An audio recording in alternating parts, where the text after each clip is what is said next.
साम्यिक सिद्धांत, जिसे इंग्लिश में मार्शलिंग ऑफ सिक्योरिटीज कहा जाता है, उसका मतलब ये है कि जब एक ऋणदाता के पास एक से ज्यादा संपत्तियों पर आरण वसूलने का अधिकार होता है और किसी दूसरे ऋणदाता को सिर्फ एक ही संपत्ति पर अधिकार मिलता है, तो न्याय की नजर से पहले ऋणदाता को ऐसे वसूली करनी चाहिए कि दूसरा ऋणदाता वंचित न रह जाए।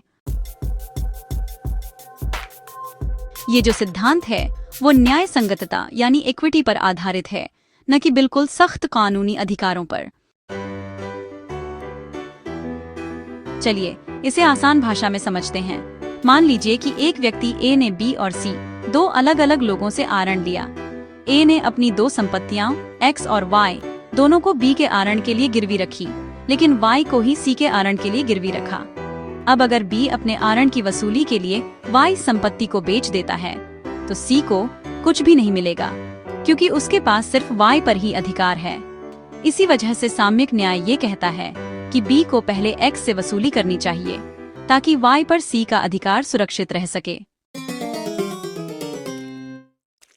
तो इसी सिद्धांत को मार्शलिंग ऑफ सिक्योरिटीज कहा जाता है। यह सिद्धांत न्याय संगत व्यवहार को बढ़ावा देता है।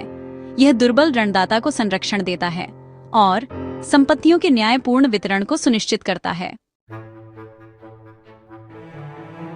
ऋणदाता एक ही देनदार से आरण लिया हो।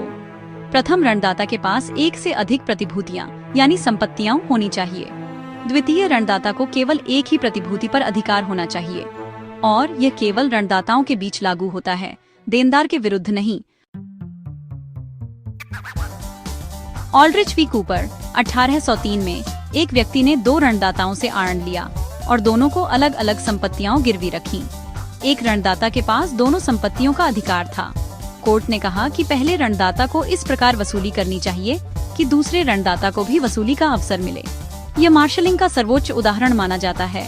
कृष्णा पिल्लाई वि पिल्लाई AIR 1952 मद्रास 78 में मद्रास हाईकोर्ट ने स्पष्ट किया कि यह सिद्धांत न्यायिक विवेक पर आधारित है और तभी लागू होगा जब इससे किसी तीसरे पक्ष के अधिकारों का उल्लंघन न हो। भारतीय विधि में यह सिद्धांत ट्रांसफर ऑफ प्रॉपर्टी एक्ट 1882 की धारा 81 में समाहित है। धारा 81 मार्शलिंग बाय सब्सिक्वेंट परचेसर और मॉर्गेजी।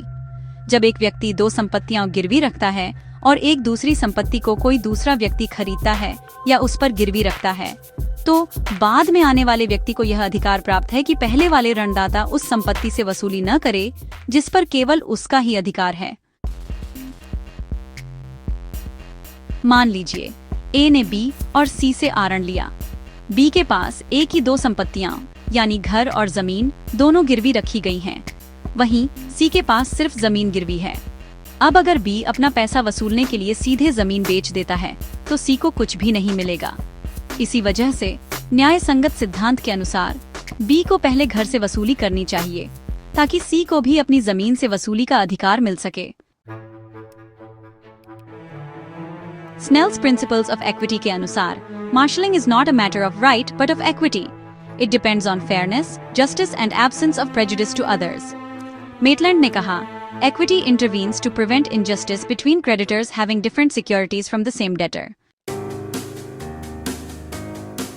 मार्शलिंग ऑफ सिक्योरिटीज का सिद्धांत एक न्याय संगत उपाय है जो ऋणदाताओं के हितों की रक्षा करता है।